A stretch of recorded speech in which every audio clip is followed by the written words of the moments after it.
Okay, kale oluyimba lwo bwe nduwulira mpulira mu biti y'omuntu omulala mu luyimba luno. David Lutalo. Bwekina ate tekina buzibu bwonna.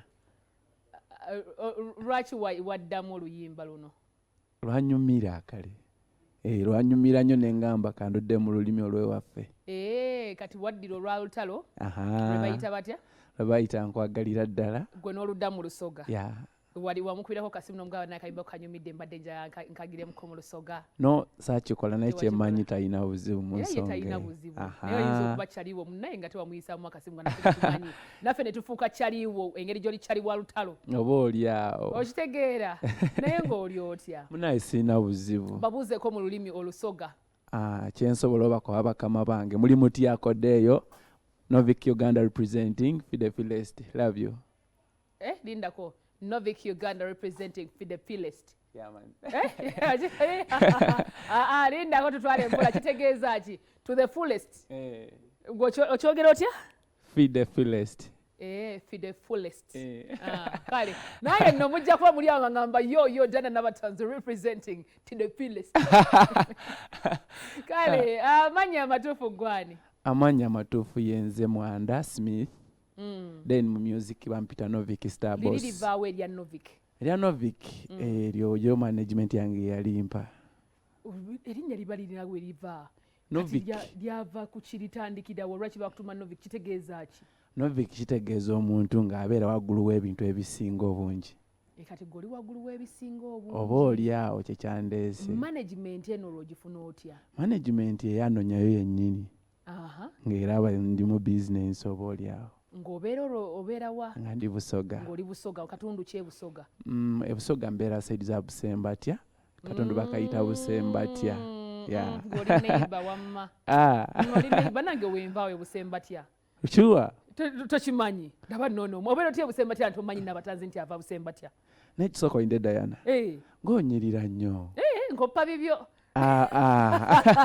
Gwe anti mbadde sikusemberanga mbadde nkolaba bulabi nange ku TV kati nkusanze wali ng'oyita ne ngamba gwe ate nga TV etulaga birala kirabwe kabe TV ate abatakutuukangako kye balaba kirala ze nkutuuseeko n'entya weebale kusiima amina ate tebamanyi tuva ku kyalo kye kimu ekyebusembatya anti kati bajja kutya twazze bajja kitegeera nti weetuli tunyirira guno myaka abunjerere kati management ekuzuula netandika wali oyinako already obuyimba bw'oyinawo management bwakoze sorry anyway music tetwamutandise mwaka guno twamutandiseemu emyaka 3 emabega so tubaddewo nga tuyimba naye nga management sezitulaba kati TikTok weyaze yatuzudde okutwaliza wamu kubanga TikTok oteekayo anyway TikTok asinze kufavoritinga abantu ba wansi ffe. Kubanga n'obeera mu kyalo n'otukwata ka video n'oyisaamu vocals n'opostinga ku TikTok. Buli omu alaba. Yena yandikwetaaza asobola okulaba n'agamba n'omuvubuka asobola okubeera mu ssente zange. Kati yandaba nga ndi mu ssente ze n'agamba nampita n'agamba nzije tukole kati ennaku zino tusitaginga kireka awo. Baakujja eri Busoga? Banzijjayo Busoga. Ne bandeeta sayidi z'ekireka wendi kati saa zino. Kati kireka obeera nani era obeera ne management? Kireka saa zino wenkasiba ne management yange. Okay. Kati management yaani nani management gwe twogerako mukyala musajja ani? Musajja bamuyita Jofix. Jofix, manager Jofix. Kati obeera wuwe waka?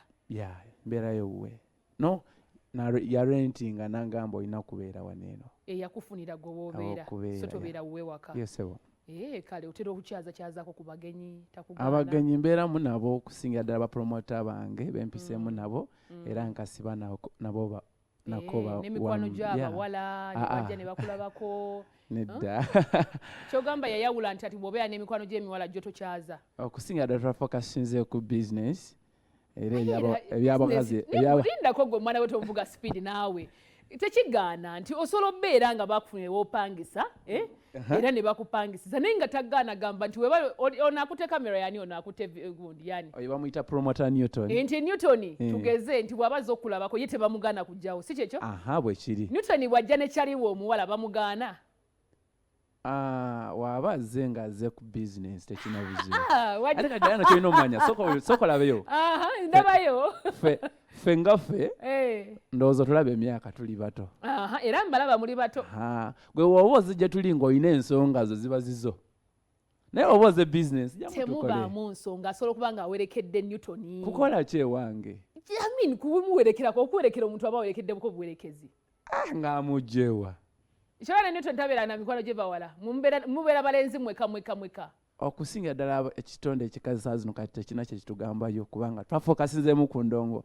Ebitonde ebikazi birituugulanga ku nsonga ensonga ene management yange manager wange gwensinga okubuli ensinga mu nsonga kubanga yandivise nangamba mwana abakazi so batale afya tukole. Oyina emyaka emeka? Emyaka nina emyaka 25. 25 okyali mu bato. Okyaliyo nnyo. So kati twaze kukola business, twaze kukola music. Kitegeeze busemba tete walekayo yadde omwana, yadde omukyala, yadde oba oyinayo omwana nga kale omukyala yataliiwo. Sina mukyala ate sina mwana. Kale kati tutambuze ensonga kale ku nsonga ey'endongo essaawa eno muyinawo ki? Sasa tulinawo akayimba akapya kebali okuyitanga nkumisinga naye nakalala tukalirizinga next week tulirizinga akayimba akapya naye akali usa nakali out bakayita nkumisinga era kalikoleranga ddala bulungi ku TikTok. So soka otuwemu kapera atoluyimba ndubawo abantu abatulaba. Agwera bakati nze netagayo omusawo w'obwongo nze nsiimuuka lwa mukwano gwo munango ntuuse ku bwongo baby era nze kati mu byonna nasigaza kawowooko baby wagenda naye toba mu birowoozo. Okay, kale omumisinga kati engeri gy'ataliwe gwe tulina okukaweereza kaweereza abafaani bo bakobere mu lusoga. Kyene ndo bakobera baganda bange baaninaze mikwano gyange awala ni bakama bange mbenda ino akemba ako twakalilizinze officially osoboka noniako ku media handles zange no Vicky Star Boss representing. Man. Kati kano ke kapya essaawa eno. Kapya essaawa zino then kitugenda okuta next week. Next week mugenda kufulumya akalala. Tulina kuta buyimba. Ndako speed atenga management erese nene. Ngomulese speed nene nga nene lwaki mututiisa. Sikutiisa. Tuli mu serious no. Twaze mu serious ba mu bino bye tubaddemu bineno. Anti kati omusajja yazze yampise nga ayagala kola. Kumwa waka wa kumukumu. Ani awandika ennyimba zo? Music za mwewandikira mwennyini. Then produces oluyimba olwo. Bamuyita One Blessing. Director yalukute video. Bamuyita Jet. Then nga yegatiddwa kwa omusajja gwe bayita Ivan Domas. Bantu ki mu industry eno abaku inspirinze okutandika ebyokuyimba bwe watunuulira n'ogamba nti gundi ne gundi? Music wange abantu abasinga okusikiriza okubeera nga nyimba music. Omusajja we namukugamba bojja amutegeera. Ani? Omusajja bamuyita Lawyer Simba. Ali busogeeyo. Yayimba ezira kusinga love ezira onga kaisa onso bweire. Limbo lwalulirako lwabadde ku TikTok emabega omwaka ogwo. Nga lutrendinga. Ye inspiration yasookera ddala. Kati atawani omulala. But that is nice, by the way. Talk about that. That is nice because abantu abasinga bo babuuza ekibuuzo ng'ekyo kibasumbula nsonga ye abamanyi alina kwogera ku bantu ba Celine Dion, Asha, abo bwe bataba, you know. But I mean, inspiration eyeesooka. Kati olaba Diana nsiyosobola okugamba. Omuntu eyafa ne waba yali ayimba atya talina kyangambayo. Anti kati abantu abasinga basiima ogenze. Kasina ngeri gyensobola gamba nti no radio ye muntu gwesinzirako kubeera nga nasinzira kubeera nga yandeta mu industry naye oba oliawo yali aliwo nga mulamu nali simuwa credit okitegeera kati siraba nsonga kimuwayiriza nti no radio moze abanga abantu abasinga bawayiriza lwakubanga bamanyi tebawayiriza bamwalayika bwe yali akyali mulamu ye yali inspiration nga talina okyogerako kati waki yali takyogeranga waali ndooza yali tanafuna platform kati olaba saa no tulina akamirequest waffe n'ageza akakola bwe paba n'omuyimbi omunene yali tamuwa credit gwagenda okuwaayo era ogenda muuzana ekibuzo mugambe ati ani bakira bati ekigambo ekyo ani yakola ekyo yes agenda agamba request naye nga we yali aliwo yali tamuwa credit kituufu ekyo so kati nze mba nina okuwa omwana credit nga waali nga tanafa naye ng'ate mumanyi nnyo. Kati awo omuntu ki omulala gw'ogamba nti maybe n'omuntu ono bw'ati? Omuntu omulala awo David Lutalo. Omwagala nnyo Lutalo. Lutalo mwagala nnyo. Sokujeko galubindi naye tukwetegereze bulungi. Eriiso nno litukula. Wedda ndeeralikidde amayi mwana alina mugamba ajjeko galubindi ng'eriiso lirimu ka red eye. Okitegeera naye litukula. Lutalo ono. David Lutalo. Akolera. David Lutalo ankolera nnyo. Ennyimba za David Lutalo nzagala nnyo. Okuva ku luyimba lwo lwasooka mpaka ku lwalina saawa zino. Era mu followinga nnyo nnyo nnyo. Nga yasazeewo okuwa kakolabo okatwala. Wasebo mwerobooza muli bazivu omuntu aganze ne bw'agimpa sigikola n'ate mwagala kakati ewo kiri kitya kakolabo akakuwa. Kyensobola okugamba kolabo ya Lutalo wagimpa sigigaana naye sibeera sure nti neyinza okukola okusinga ddala katale saa zino kolabo gye nsinga okwetaaga ya Shiba. Weetaaga collaboration ya Shiba.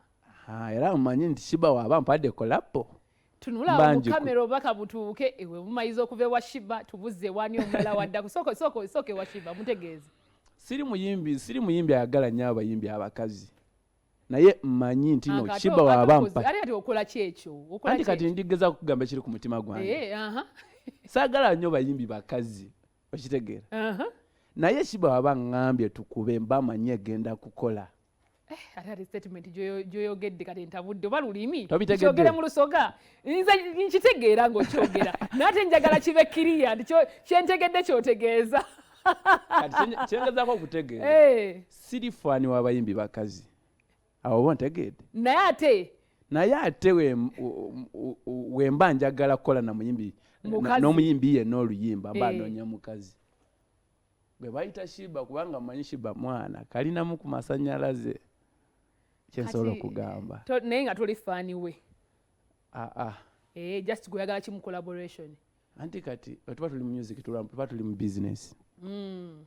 Temulimu byafaani mbuki kiri nti mpita. Kati kuyagala kwegamba omukozese oyite. Sikumukozesa. Ate kati kyoyagala ogamba nti no nze wemba wansi no nga strugglinga ye kimusanyusa.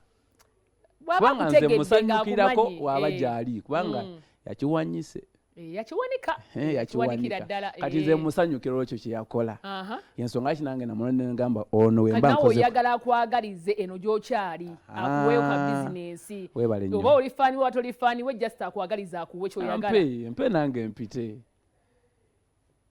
Shiba ebigambo byebyo kati nga teko kyekirala kati ekyalutalo kyewagambye eyalutalo just eyinza obutakola oba oliawo naye nga bwagikuweera naye omala gagitwala omala gagitwala oba ogitwala. Mba nayongeddako ka status akalala naye just ngambyemu tino kati wemba nkoze ne Shiba biba biralamu kati awani omulago tuba tuzzaako kuba no zisobola okujja zonna omulundi gumu ssebo n'okikuba.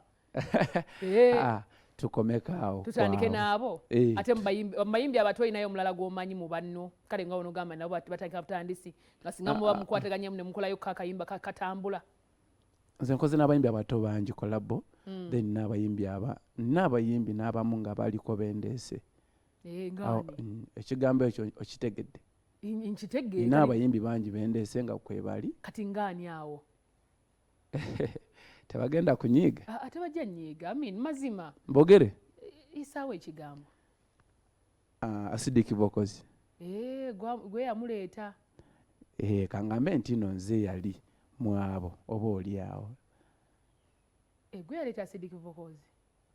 Waba tagenda abigaanayo. Omanyi nze ndiwo okwogera naye abayimbi. Muyimbi osobola okwogera kale ekigambo ye n'agamba kawalirako olubimbo tekayina kye kaakolaako naye kyengambye ekyo ategeera omwoyo kyagamba ki ekkanisa. Weewaawo kati omwoyo gunene gwennyini gwe guba gugamba abantu ebigambo ebisembayo mu ddakiika 2 tukwerekereze. Kyensobola okugamba abakyali bange abali ku BBS. First of all nina okusooka nsiime Diana. Nina okusiima. Kirungi munnange. Mbadde sikusuubidde. Zani nango kolako ni presenter wa Kabi mu filimu ku TV waneno naye tugera zizanya babiri okimanye ekyo naye banayo bonzise Allah kale basibule simanyi we bali nnyo okubeeranga nange onyanyirizako ku BBS then ne mpisaamu ko manager wange Jofix kyokola kyamaanyi nnyo kyali wange Kwavo the designer oli wa Kabi then promoter wange Newton Blessing wano abawagizi baffe mugezeeko okutufollowinga ku TikTok no Victor Boss, YouTube no Victor Boss. Buli wamu music musobola kubeera nga mumujjayo then akatalekeka. Kekaliwa. Oluyimba olupya baluyita Singa.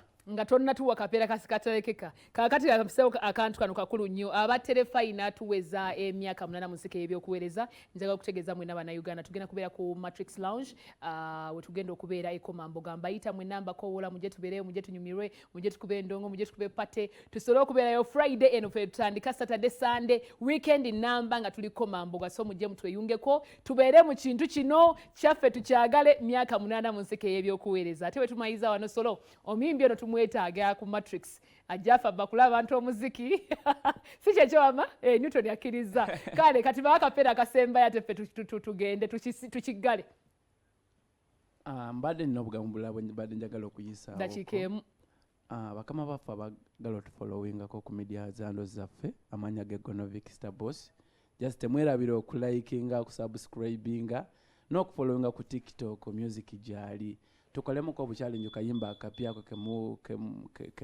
kemulabyawo ku TV kebayita Singa. We love you.